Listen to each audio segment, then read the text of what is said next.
Bienvenue pour une visite de Omacrus à la fin avril. Nous n'avons pas fait de visite depuis quelques mois et c'est l'occasion de vous montrer tout ce qui s'est passé. Avril a été difficile, pas très chaud, beaucoup de pluie, beaucoup de limaces. Vous verrez un peu de cela au fur et à mesure que nous avançons. Et c'est un exemple fantastique en fait de nos digues et de sa bonne gestion des conditions météorologiques difficiles. Et si vous voulez rester à jour avec les notifications d'ici et les conseils à venir, n'oubliez pas d'activer vos notifications, l'icône de la cloche qui sonnera lorsque nous mettrons en ligne une nouvelle vidéo. Et n'oubliez pas de vous abonner également et cela vous tiendra au courant de tout ce que nous publions. Ces vidéos contiennent de nombreuses informations.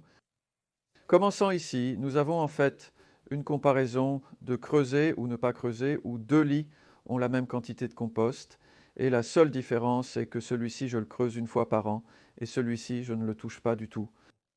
Donc c'est beaucoup moins de travail.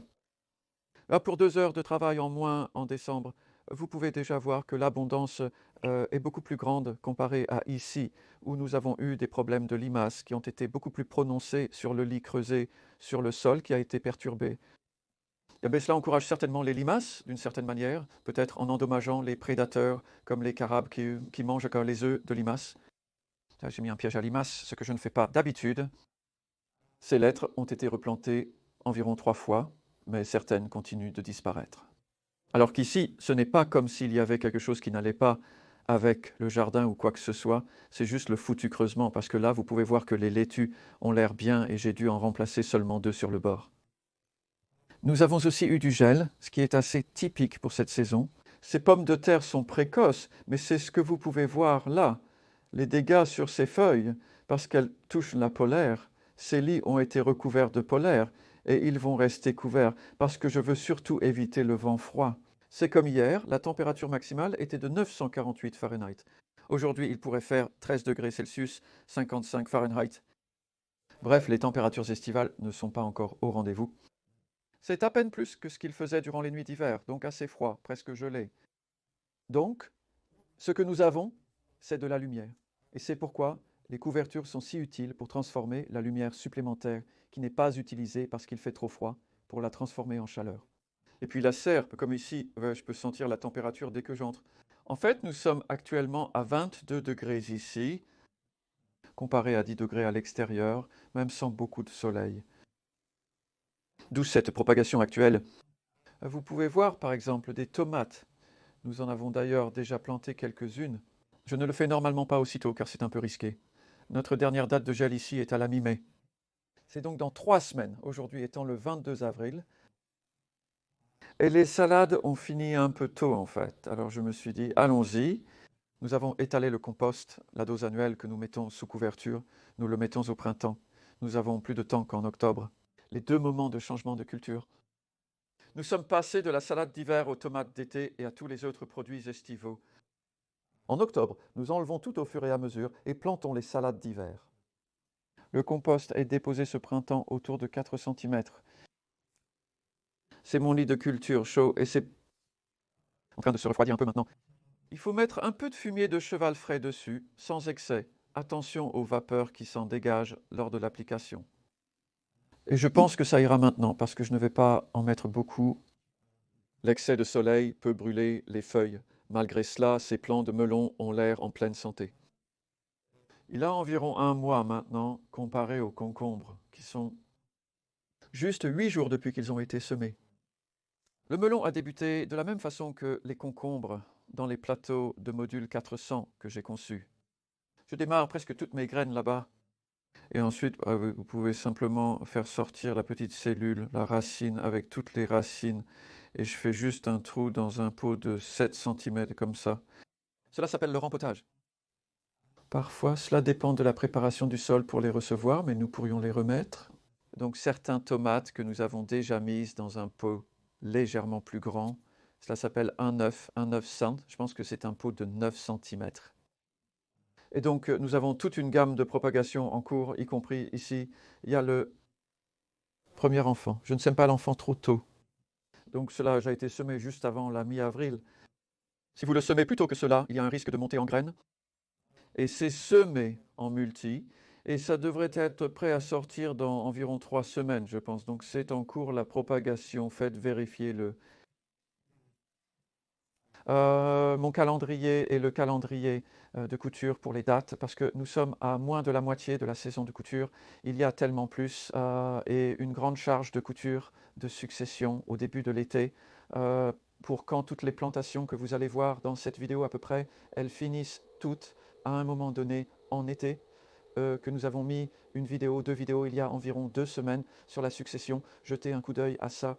Une chose intéressante ici à propos du compost, parce que on m'en a donné un peu pour vérifier, juste quelqu'un voulait un avis dessus, et c'est Melcourt. Je ne cherche pas à nommer et à faire honte ici, parce que c'est juste intéressant, parce que celui-ci est arrivé en tête dans les essais de la sorcière de jardinage qui ont été publiés cette année, mais c'était en vérifiant ceux de l'année dernière, et ça montre comment ça varie. Chaque année, c'est le standard Melcourt avec des nutriments chimiques, c'est le Melcourt organique. Donc vous savez, vous auriez peut-être pensé que ce serait l'inverse, n'est-ce pas? Mais nous vérifions 2 fois les sacs pour nous assurer qu'ils ont l'air assez différents aussi. Et puis ceci, en comparaison, est fait maison. Donc c'est le Melcourt organique. Et c'est ce que j'utilise principalement quand je dis fait maison. C'est en fait 50% de compost fait maison, dont environ 10% de cela est du compost de verre de mon vermicomposteur, et les autres 50% du mélange fait maison et de la tourbe, sans tourbe. Et pour moi, c'est le meilleur en ce moment parmi ceux que vous pouvez acheter. Si vous n'avez pas de compost fait maison, et cela coûte environ au Royaume-Uni environ 13 livres pour 30 litres, un autre vraiment bon est plus que de l'or.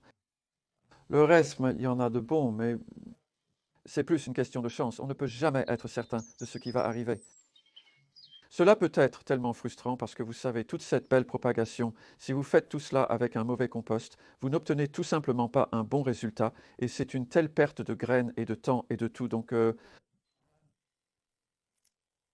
regardez ça, je veux dire, c'est le 22 avril dans un printemps froid, et pourtant nous avons déjà un jardin assez plein, en partie à partir de plantes hivernées comme les épinards ici que nous avons beaucoup cueillis, qui ont été semés en août dernier, et puis des pois qui sont pour les pousses de pois. Eux, ces derniers ont été semés en février, plantés en mars, et nous venons de les cueillir ce matin en fait. Donc vous pouvez voir comment certains d'entre eux ont, eh bien la plupart d'entre eux ont perdu leur sommet, et ça semble un peu dramatique à ce stade, mais ils repoussent, ils produisent plus de pousses à partir de la base. Donc c'est une bonne façon d'avoir un goût de pois, vous savez, si tôt dans la saison. Et vraiment, je suis toujours à la recherche de précocité, et c'est comme avec ces fèves larges ici par exemple. Elles ont été semées le 27 octobre de l'année dernière et transplantées là environ 3 semaines plus tard en novembre. Si vous semez ces plantes au printemps, elles seront plus petites. Certaines plantes peuvent simplement passer l'hiver. Que c'est une façon plus simple d'avoir une récolte précoce que les semis de printemps, mais plus risquée. Comme cette année, tout ce lit aurait dû être des carottes, et j'ai perdu beaucoup à cause des limaces, sauf pour cette extrémité. Cela m'intéresse car je ne l'ai jamais vu avant. J'ai eu cette comparaison de graines de maison sûre, hein, par exemple. Donc, c'est la graine de carotte de maison sûre a été simplement plus forte et a résisté aux limaces peut-être plus comparé à l'autre graine que j'ai achetée. À explorer les options de sauvegarde de graines. Nous avons une vidéo sur ce sujet. C'est le bon moment de l'année pour vérifier cela, car vous pouvez en mettre certains en mouvement. Et vous pouvez voir que j'ai semé du radis entre les carottes ici. Je ne vois aucun radis. Désolé, c'est juste le radis. Au moins, nous en avons une récolte. C'est la belle saison de la floraison des pommes en ce moment. Nous espérons qu'il n'y aura pas de gel sévère. Ceux-ci supporteront un très léger gel. Cet arbre a environ 3 ans, il grandit plutôt. Donc il est un peu trop proche du grand arbre à côté d'un cerisier, et les tulipes sont magnifiques. L'un de nous, votre temps frais, et que toutes ces fleurs précoces durent plus longtemps avant de se transformer en graines. Et en fait, vous pouvez voir à quel point le maillage et la polaire fait bien ici où je l'ai mis sur quelques oignons. Malgré leur teinte jaunâtre, potentiellement due au gel, il s'agit globalement d'un oignon fort. Normalement, je retirerai la toison à ce stade, mais dans ce cas, je ne le fais pas, car nous voyons un peu de mineuse de feuilles d'allium, pas trop. Mais ce pourrait être une solution si je peux garder cela. Je pourrais l'assouplir un peu en fait, mais c'est incroyable à quel point les plantes supportent bien la toison qui repose sur elles. Et l'avantage de cela a été parce que nous avons eu des vents très forts au cours des 3 dernières semaines. Là où j'ai mis la toison sur des cerceaux comme ça, il y a du fenouil là-dessus. Il est plus enclin à être soulevé par le vent, c'est pourquoi je suis assez désireux, si je peux, d'avoir la toison sur le sol, mais nous verrons dans une minute que cela ne fonctionne pas toujours si bien pour les limaces. Donc ici, nous avons du radis. J'ai récolté du radis. Ce matin, c'est multi, semé Sony février, transplanté en mars. Et j'ai laissé ce morceau juste pour vous montrer, parce que comment nous traitons avec le liseron. Donc j'utilise une truelle. Ce n'est pas exactement creusé, mais cela perturbe le sol plus que je ne le voudrais. Mais si vous pouvez obtenir une belle longue racine comme ça dehors, et puis je vais piétiner le sol à nouveau, et cela ira sur le tas de compost. C'est tout à fait correct de mettre cela sur le tas de compost, mais c'est la façon dont nous gardons le dessus sur le liseron. Il y a un autre morceau là, et tout le temps je cherche à ne pas laisser le liseron s'établir ou se rétablir, parce que cette zone ici, il y a 3 ans, le liseron était abondant et robuste. Et maintenant, il n'y en a presque plus. C'est juste autour des bords. Les bords sont les plus difficiles. Et je sais que certains d'entre vous, des parcelles, me disent que vous avez ce difficile même avec les parcelles des voisins étant sales. Et en parlant de bord, si je peux trouver le bord, c'est intéressant parce qu'Adam l'a coupé hier en utilisant la demi-lune. Mais celui-ci, il l'a un peu reculé parce que nous avons décidé que la ligne pourrait être redressée. Mais beaucoup de cela est un bord qui a poussé, donc le bord original était là, et nous n'avons fait aucun bordure sur ce morceau de terrain depuis probablement octobre. Et quand je fais cela, je cherche juste à enlever, obtenir le sol. Il y a un chardon, par exemple, c'est un de ces chardons super piquants, mais si vous enlevez autant de racines, c'est bien, c'est parti. Donc c'est un travail sur lequel nous sommes assez en ce moment. C'est le bordage parce qu'il a été assez doux pour que l'herbe pousse bien, même si ce n'est pas si chaud tous les jours. Ces salades ont prospéré pendant l'hiver, donc elles ont été mises en terre en octobre après les tomates. Et nous les avons cueillies toutes les 2 semaines en hiver.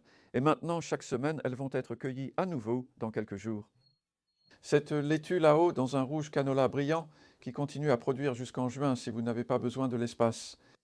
Donc ce sont des plantes très longévives. Et ici, nous avons une autre nouvelle plante qui est le navet. Donc ces dernières ont été semées en février, repiquées en mars.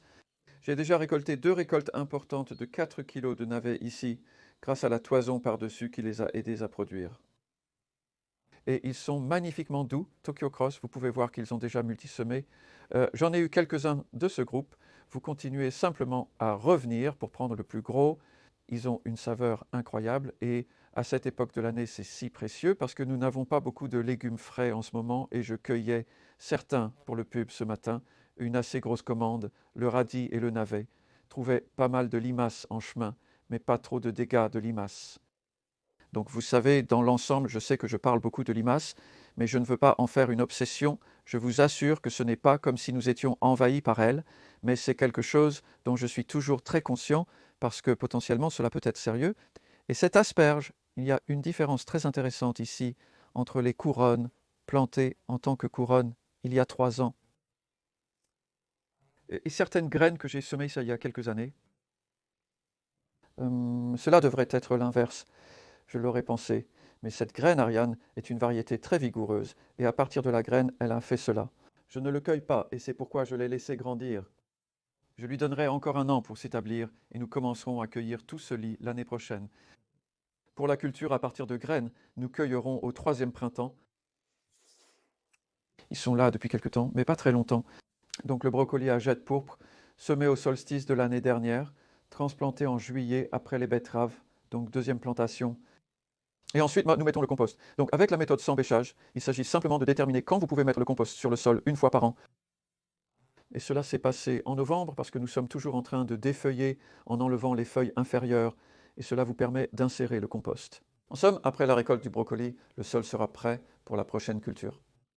Nous allons arracher le brocoli et planter, cela pourrait être des courgettes, cela pourrait être des haricots grimpants. Il y a tellement de choses que vous pourriez transplanter dans environ 1 mois. Il suffit de les cueillir régulièrement. Ils ont beaucoup donné pour être vraiment bons en plantation. Alors qu'ici, les carottes, encore une fois, sont très lentes avec une toison sur le dessus. Et j'ai regardé ces derniers plus tôt et j'ai décidé que cette toison doit être enlevée parce que je vois que certaines des rangées sont vraiment fortes et vous pouvez voir beaucoup de petites carottes bébés venir avec l'ancienne reliche, ce qui est bien. Mais à d'autres endroits, pas autant. Le problème peut venir de la toison qui retient l'humidité, favorisant les limaces. Cela va être enlevé et nous verrons la suite. Toute cette zone est encore assez nouvelle et n'a pas eu autant de compost que l'ancien jardin. Et je peux le voir dans l'ail et les fèves. Ils ne sont pas aussi forts ici qu'ils le sont dans l'ancien jardin. Et puis nous avons eu un problème avec le seigle cette année. Il y a vraiment de forts dommages causés par le ver fil de fer sur les racines. Et nous avons en fait fusionné 5 lits en 2. Nous avons fait quelques transplantations en février et tout devrait ressembler à ça et ce n'est pas le cas. Donc ouais, c'est délicat. Alors qu'ici nous avons planté des pommes de terre et nous allons avoir 4 lits de pommes de terre. C'est le bon moment pour planter des pommes de terre. Allez-y maintenant, tôt pour toutes les principales cultures. Pour la plupart, cela devrait aller selon votre dernière date de gel. Eh bien, ici, nous avons un morceau de nouveau terrain.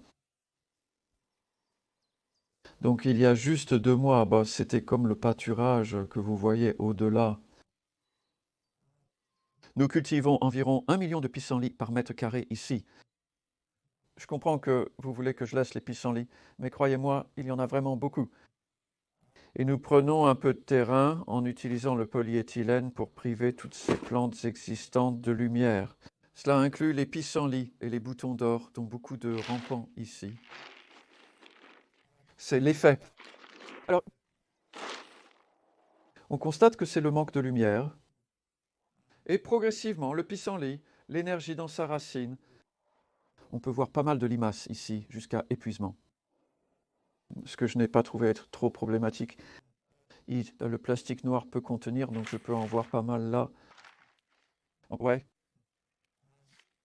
Mais nous allons transplanter des courges ici et vers la fin mai. Ça se dessèche un peu. Les plants de courges sont robustes. Nous utiliserons les trous de l'année précédente. Ce morceau de plastique il y a 4 ans et il a été beaucoup utilisé. Avant d'en reparler, regardez cette magnifique roquette sauvage. Voyez comme elle est saine, avec ce filet qui empêche les insectes de passer. Et au-delà de cela, les poireaux semés en multi, c'est une variété appelée Bandit qui est, si vous voulez, des poireaux à cette période. C'est une très bonne variété à semer maintenant, en fait.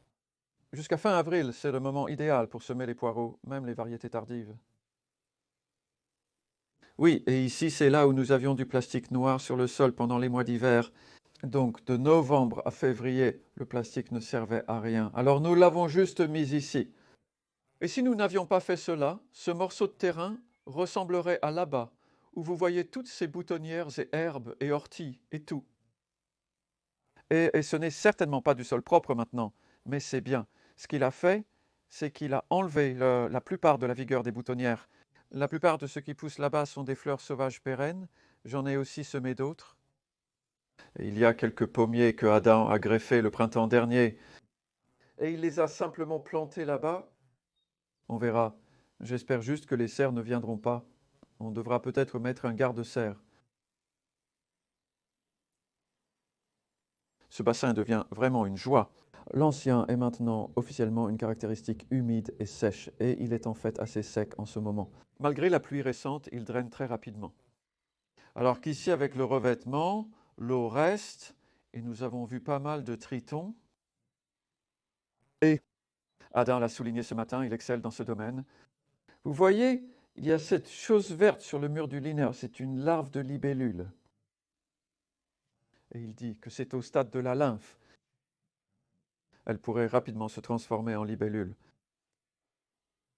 Alors oui, c'est amusant. C'est amusant d'avoir un vrai étang qui garde son eau. Compost. Ce sont les tas de compost tels qu'ils sont en ce moment, où vous pouvez voir le tas actuel, et c'est juste ce qu'il y a dedans. Ce matin, nous cueillions de la rhubarbe et des salades, et il y a de l'herbe, et c'est déjà chaud en fait.